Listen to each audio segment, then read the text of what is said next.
Hello, sisters. Welcome to the Sacred Medicine Podcast, weaving powerful, soulful practices into functional medicine. Step into this beautiful space of devotion and explore everything from nurturing foods, rituals, sexuality, and awakening your innate sensuality.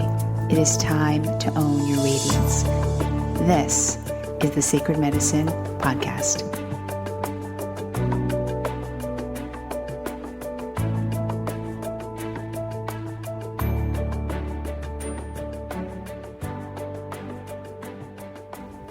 Hello and welcome back to another episode of the Sacred Medicine Podcast. I'm your host, Margaret Romero, and this week I have back my friend Jennifer Angel. She is an amazing astrologer, and we are talking about post-solar eclipse time. So, as many of you know, we had an intense solar eclipse on the 21st of this month in Leo. And there were profound changes and also profound changes that you may possibly see in the next 3, 6, 9, and 12 months. So we talk about some of the changes that you may see and feel, as well as talking about Mercury retrograde, which is happening until September. Well, it's completely out of shadow by mid-September, September 19th. So we talk about all this, just a quick and brief planetary update for all of you who are interested in astrology on any level. The solar eclipse is a really potent time, so listen in and on to the show.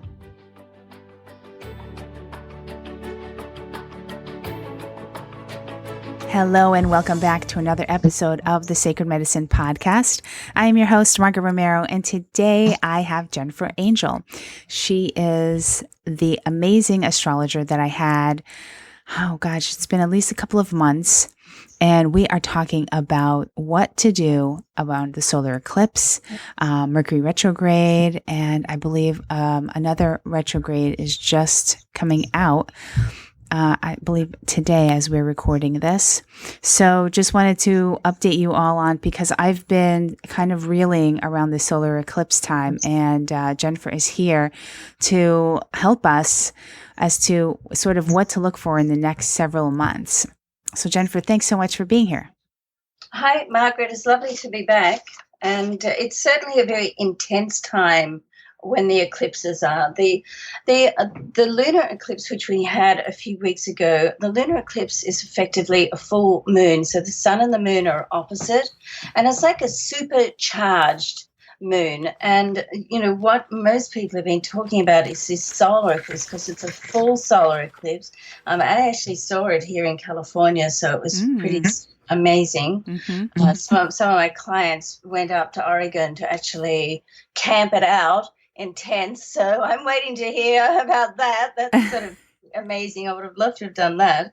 But the solar eclipse is effectively a new moon where the sun and the moon are at the same degree in the same sign. And this solar eclipse was in Leo, and it was at 28.52 degrees. Now, anything that's at that 29 degree anyway, at a normal type degree, is more potent. Anyway, it's called like a critical degree. So it has like a stronger, more potency sort of energy about it before it just moves in, finishes that cycle of 30 degrees. So this really was or is still a supercharged solar eclipse.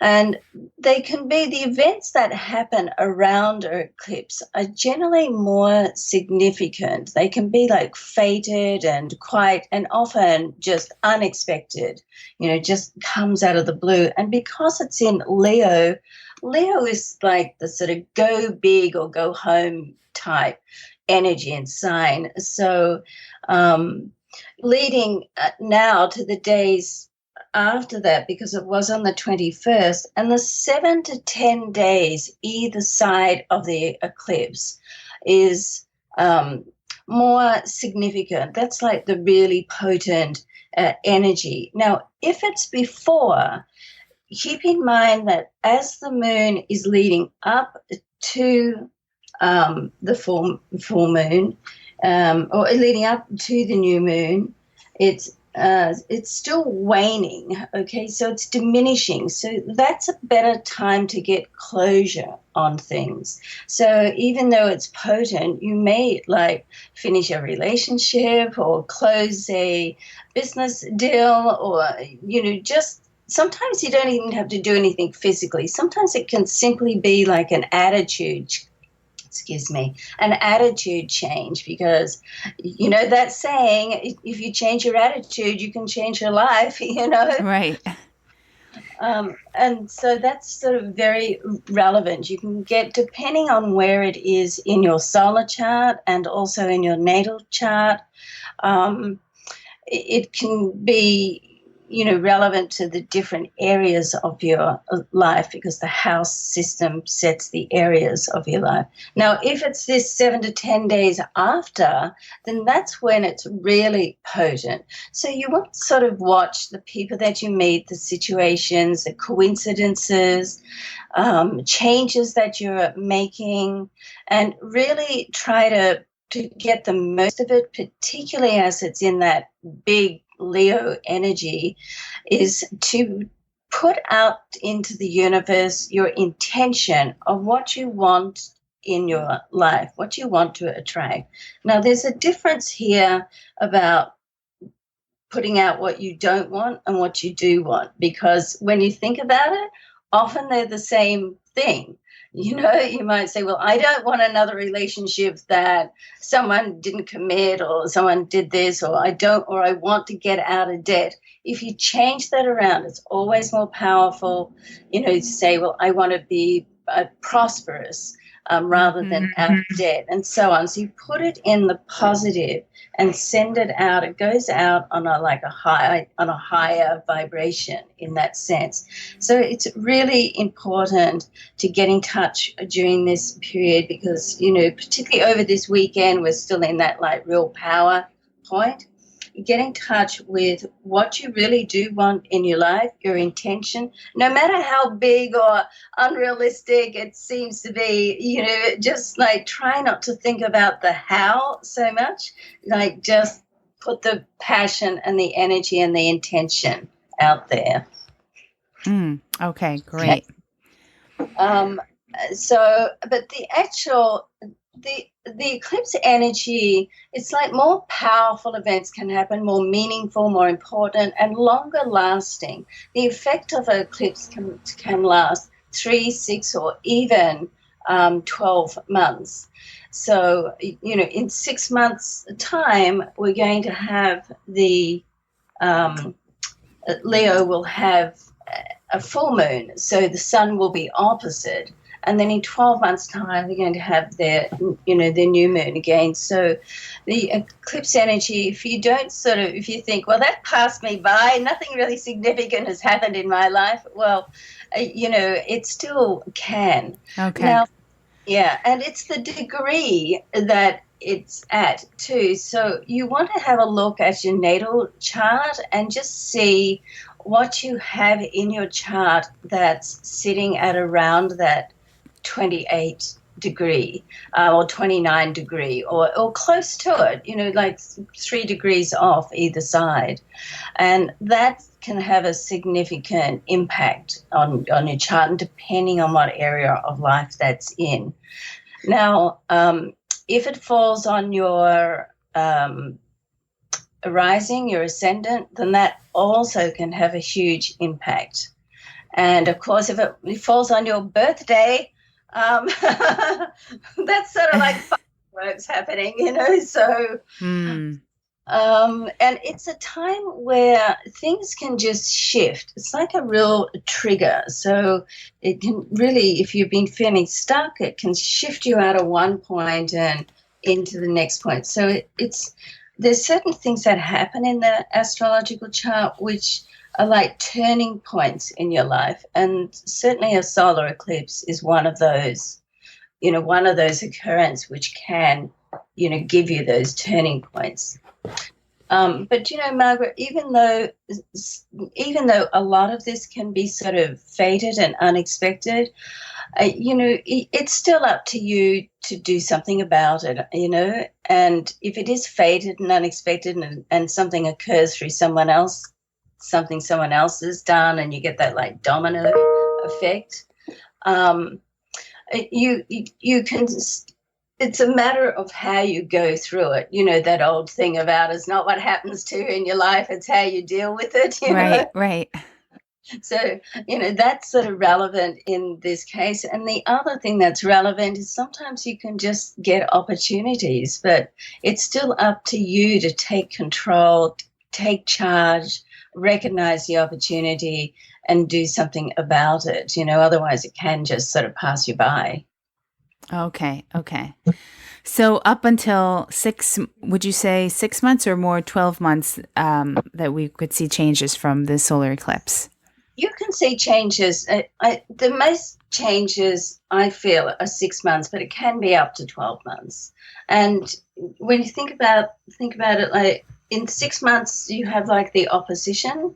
In every 3 months you've got like a square. Okay, so it's like 90 degrees and then 180 degrees. So certainly on the 3, 6, 9, and 12-month sort of periods, things can sort of lock in. But yeah, it can last as long as the whole cycle of 12 months. But I would certainly be watching and just thinking about this last week. I mean, that's the 21st, so this sort of goes through to the end of August. And certainly over this weekend, I think is a very powerful time to, put things into thought action, not necessarily action, because we still have Mercury retrograde, So yes, we're in the middle of that. We are, and today Saturn is coming out of retrograde, so that's significant too. Saturn has been in retrograde for say 4.5 months. It's in the sign of Sagittarius. It will move out of Sagittarius right at the end of the year. I think it's the 25th of December by memory, but it's right at the end of the year. So in Sagittarius, there's it's a little bit of a push-pull energy, because Sagittarius is he wants to get out there and have freedom, and Saturn likes to pull back in and be more cautious. So the energy works well together in that sense. Like it helps to sort of keep things realistic, but when it's retrograde, it can almost feel like you're moving ahead with the handbrake on, because Sagittarius wants to push forward and Saturn wants to pull back. So that's coming out of retrograde today on the 25th. So things will start to now move forward. So we still have the power of the eclipse pushing forward. Saturn's coming out. Mercury will move back into Leo at the end of this month on the 31st. Will come out of retrograde on the 5th.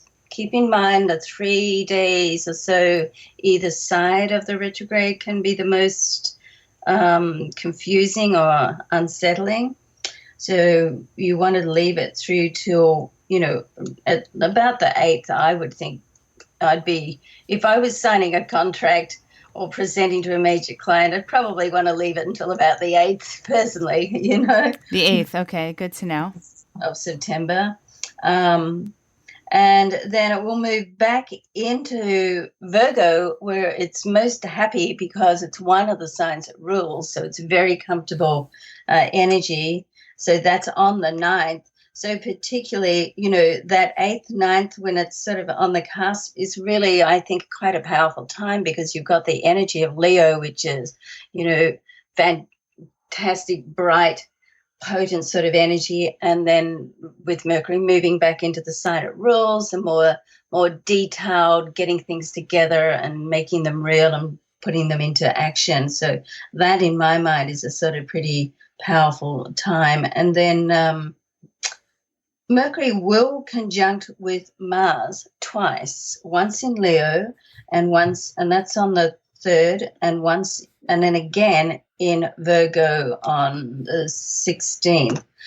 And these two energies together are quite potent because Mars wants to push forward and the Mercury is like the thinking communication planet. So this first one on the 3rd, while it's still retrograde, is like great for planning, getting things into organized. Later on, like 2 weeks later, around the 16th, that's when things can really push forward and start to happen. It's like, oh my God, finally things are, I can see some movement and some development. So right now, even though we have all this fabulous energy, there still can be okay, I still feel like I'm treading water a little bit, Right. Right. I totally feel that. And when you say the 3rd and the 16th, you're talking about September, right? Yes, I am. Okay. Yeah. So even despite the solar eclipse, like that positive energy that's sort of like pushing us forward, is the Mercury retrograde sort of keeping us a little bit held back, would you say? It is. It is a little bit. However, when you look at the positive of Mercury retrograde, it's all about planning, getting things organized. So it does help to, anything that's going to be solid foundations, and that's what Saturn does. Saturn helps you to put solid foundations in. So anything that's going to be long lasting, let's face it, it generally needs a little more sort of planning, forethought, getting organized, getting things right, checking on the details. So the Mercury retrograde period is the perfect time to do that. So even though it does sort of feel that we are being held back a little bit, that's the purpose of it. So it saves like going off too rashly and not thinking it through. It helps you think it through. Okay, great. Okay, so no signage of anything unless... Now, what is the deal with that? What if, let's say someone's wants to buy a house or is signing for a rental and it's, they have to do it like September 1st. But Right. they've been in communication and talking about it for a couple of weeks now, maybe before the retrograde. Would signing it be during retrograde, Mercury retrograde, be a huge issue or? My thought on that is always if you start something, you're thinking about it or planning it or discussing it before the retrograde period, and you sign it in the retrograde, it sort of softens the effect. I mean, look, let's face it, life doesn't always wait for Mercury to come out of retrograde, Right. Not one of my most favorite transits, I must say, but, I do see that it has its purposes. And if you do, you have to, start a job or sign a contract or buy a new computer, or something like that, then you want to just make sure that you read the documents, the detail. It's easy to overlook things with Mercury retrograde. So, I mean, look, here's the thing. I remember once that I bought a binding machine years ago in Mercury retrograde, and I knew it wasn't the best thing to do. And I thought, you know what, I'm just going to do it. I need it.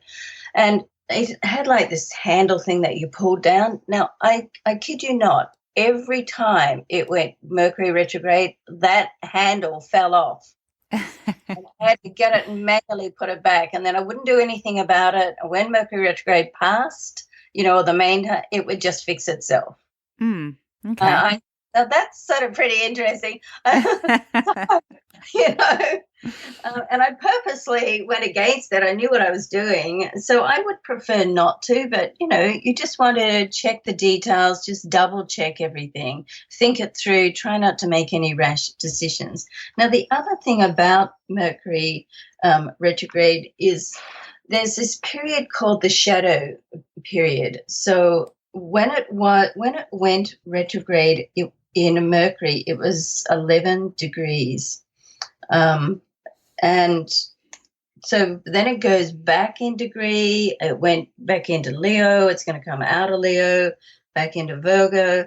then by the time it gets back to 11 degrees, where it started, that period while it's comes out of retrograde to when it gets back is called the shadow period. Okay, so it's still, even though it's out of retrograde, it's still in that shadow. You're not back to that point. So we don't get back to that point actually until September the 19th. Personally, I don't really work, with my own life or my clients. I don't really work with the shadow that much. I do prefer to wait like the 2-3 days after the retrograde, because that period is called the storm. Okay, so that's the most disruptive. But technically, if you really wanted to wait until Mercury was totally out of retrograde, technically it would be September the 19th. Okay. Yeah. But doing anything from the 8th on would be okay. I think so. I think like that 8th, the 8th, 9th, and let me just have a look at the local, because, sometimes I'm working on the Greenwich time. And I would think the 8th and the 9th is pretty sort of good days. On the 9th, Mercury at 10:52 p.m. Eastern Time in USA, Mercury will enter back into Virgo.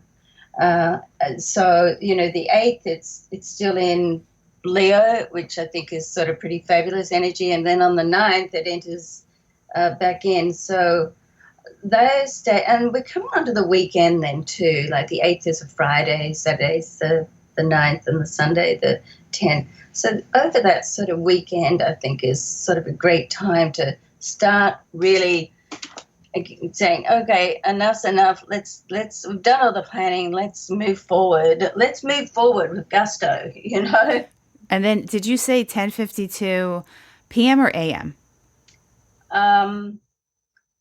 That's p.m. And on that same day, on the 9th, I'm just looking at the ephemeris here, we do have the sun also in Virgo, will trine with Pluto in Capricorn. So it's earth signs. The trine is like it's an easy, almost meant to be type fated aspect. And Pluto is a planet of transformation. So that there looks like a good sort of sign to me as well.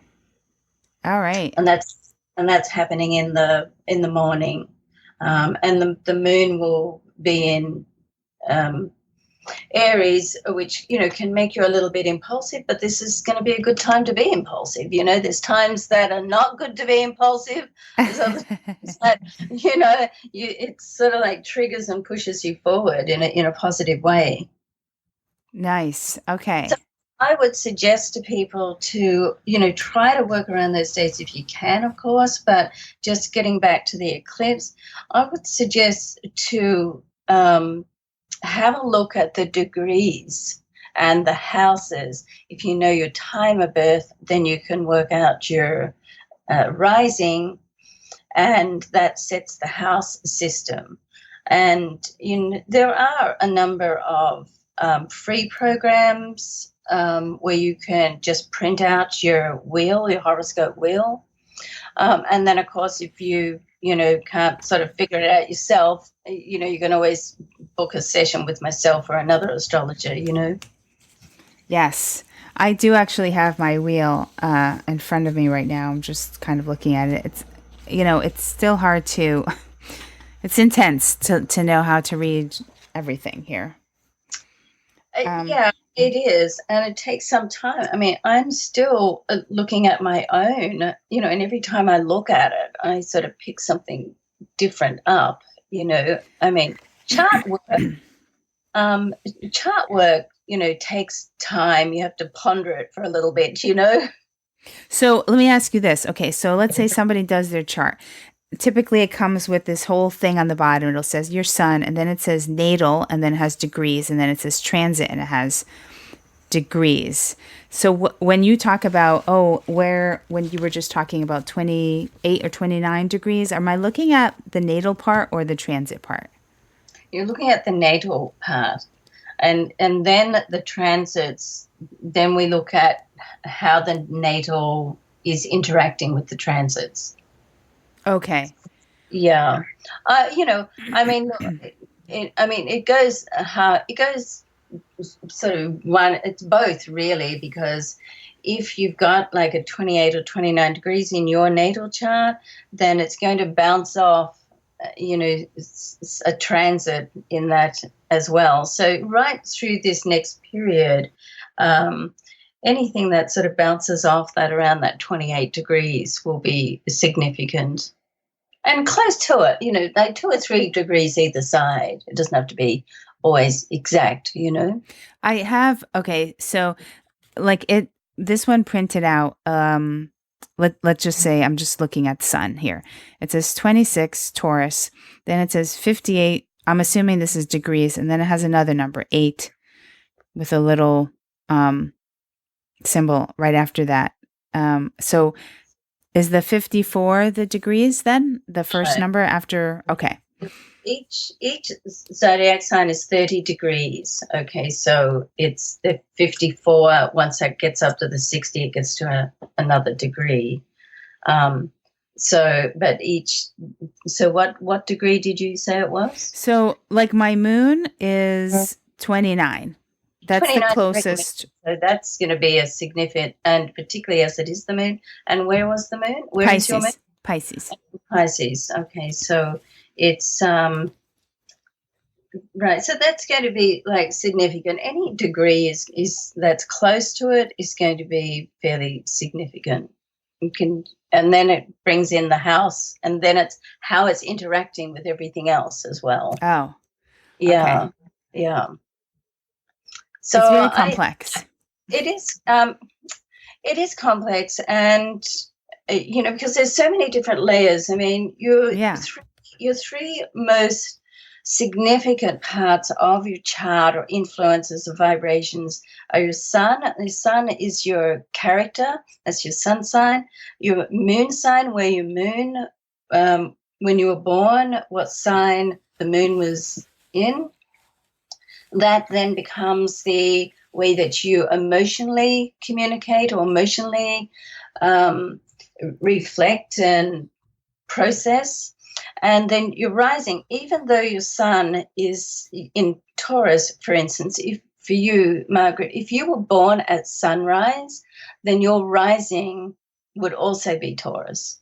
But if you were born just before sunrise, it would be in the sign before Taurus. If you're born after, it sort of changes, goes through the constellations about every 2.5 hours. So that's where the so it sets. That's why we get so, concerned about what's the exact time, because minutes can make a difference. Because once you get your rising, that rising then becomes the first house. And the house system, there's 12 houses with the 12 signs. The house system then is the areas of life. So without your rising, it's not that you can't do a chart reading, but you don't get that whole other layer. And you'll still get the interactions between the planets, but you won't know what areas of life they're falling in. Now, if someone doesn't have their exact time, but they have like around the time, sometimes we can work it out. I mean, I have a girlfriend, for instance, that got around, and within minutes, I can't remember what it is exactly now, but something moved from the 8th house to the 9th house. And it might have been Mercury. And so I said, well, are you quite secretive? Because the 8th house is more secretive, or can you not keep a secret and you have to tell everybody? And she said, I can't keep a secret. I have to tell everybody. I said, well, that's the 9th house, because the 9th house is where Sagittarius is, and it's ruled by Jupiter. So they can't keep a secret. Never tell a Sagittarian a secret, So that that determined to me the time. So, we can sort of work out the time. So it can, if you sort of get close, there are little ways that you can work it out. Okay. And there are astrologers that particularly specialize in it, Right.